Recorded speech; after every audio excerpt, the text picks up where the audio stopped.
Yo, what is going on guys, and welcome back to the channel. This is episode 2 of my survival school for Dead by Daylight, and in this episode I'll be going through how to effectively loop the killer in Dead by Daylight. If you haven't already, be sure to subscribe for more gameplay and guides like these. Now without wasting any more time, let's jump into the video.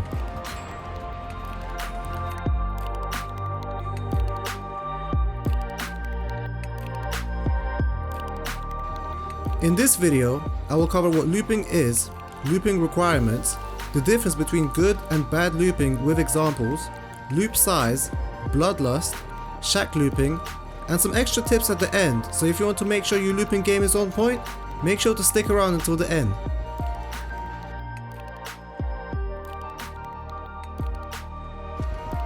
So what exactly is pallet looping? Pallet looping, or just looping for short, is the act of running the killer around pallets and windows in order to waste as much of their time as possible.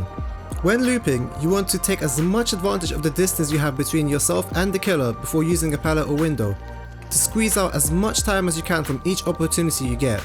I'll go into this in more depth later on. Keep in mind that regular looping can be dangerous against certain killers, such as the nurse, who can simply blink over pallets and windows, as well as the huntress who can throw hatchets at you as you throw a pallet or vault a window.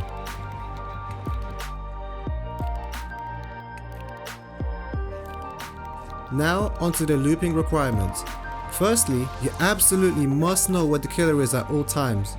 You have to be able to run whilst looking behind you to ensure you know how close the killer is to you. You don't have to be looking back all the time, however look in front of you from time to time to make sure you're not running into any walls or other obstacles. If you don't look back while looping, you're running the risk of having the killer try to mind game you as they turn around and have you run right into them for an easy hit. The second requirement is for you to be looping nearby a window or a pallet. While you're making use of the gap between yourself and the killer, you must have a plan as to how you will act when the killer is getting close enough for a hit. This is most often done by looping around or close to a pallet or window and taking it just as the killer gets into lunge range. If you have the luxury of picking from both a pallet and a window, you want to pick the window if it is safe to do so. Remember that pallets don't respawn, and so you want to preserve them for as long as you can. Lastly, while not being a requirement but being a big help, having decent map knowledge can be the difference between surviving and being sacrificed. It's very important to know places on the map where you're sure you can loop, for example the killer shack or any of the main buildings on each map. By knowing these, you have more options and are able to traverse the map without panicking, making it so you're less likely to make mistakes.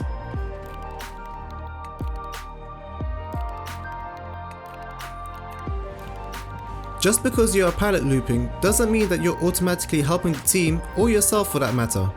To make looping a worthwhile strategy, you must know the difference between good and bad looping, as well as being as efficient with your resources as possible. Because there is only a finite number of pallets, you want to use windows whenever they are available. Try to save pallets for pallet saves, or if there are no nearby windows to vault over. This is a bad example of how to loop the killer. Watch carefully and comment down what you think the mistakes are.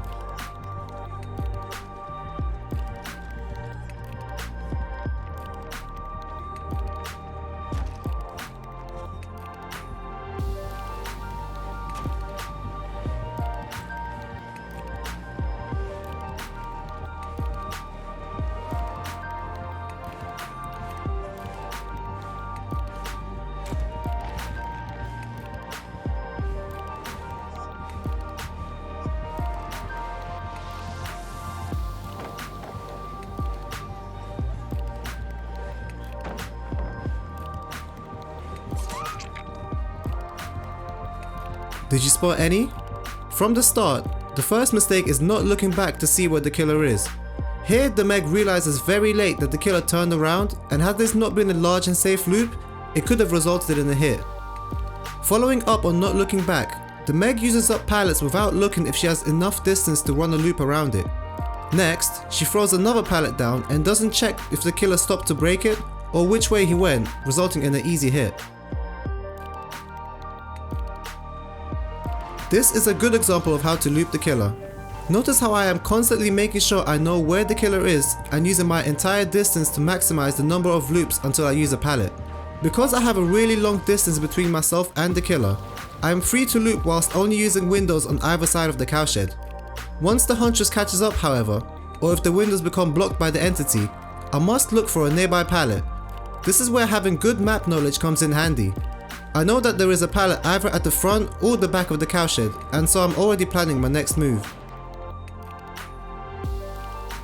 Once the area which you've been looping is running low on pallets, you'll want to move to a different part of the map. The worst thing you can do is to use up all the pallets in one section of the map and make it a death sentence for any survivor that runs in there.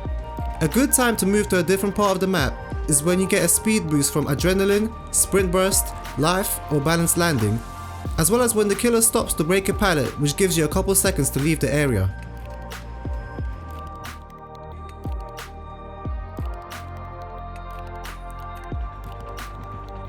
While looping, you must understand that not all pallets are created equal. Some pallets keep you safe for a while, whilst others can only keep you safe momentarily. Generally speaking, pallet spots with small loops tend to be quite unsafe, since the killer can mind game you to vault over the pallet for an easy hit. Larger loops however are much safer, since if the killer decides to come around to force you to vault, you should have enough time and space to vault over without having him turn around and reach you.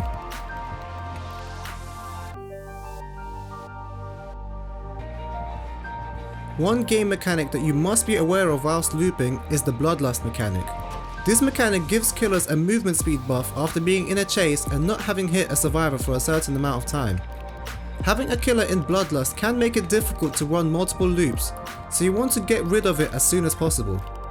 There are two ways of doing this. The easiest way is to force the killer to break a pallet, which instantly removes any Bloodlust they may have accumulated. The second way is to have the chase end and stay out of the killer's sight for a couple seconds. If you are seen after the chase ends and another chase begins immediately, the Bloodlust will return rapidly.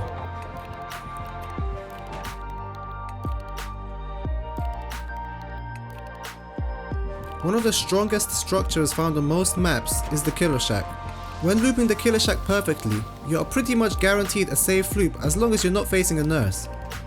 I've drawn the layout of the Killer Shack and labelled its components as well as the ideal route to take.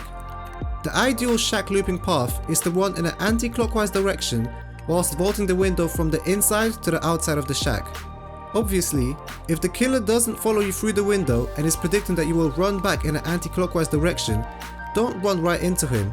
Instead, use your own judgment, make sure you know where the killer is at all times by looking back, and run in the opposite direction in order to avoid them. With enough practice, you'll be able to use and abuse this building and have killers give up on chasing you in no time.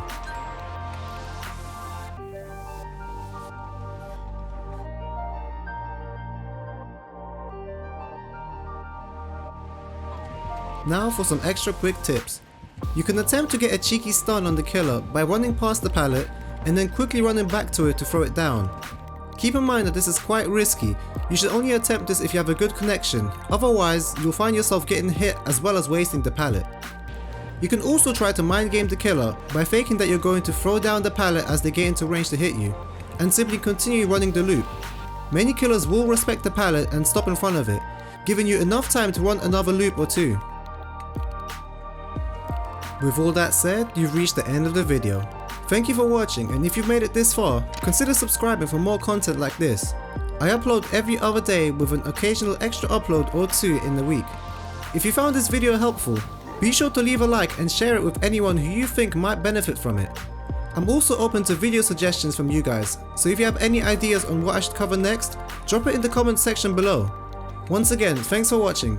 Now go out there and start making killer mains cry.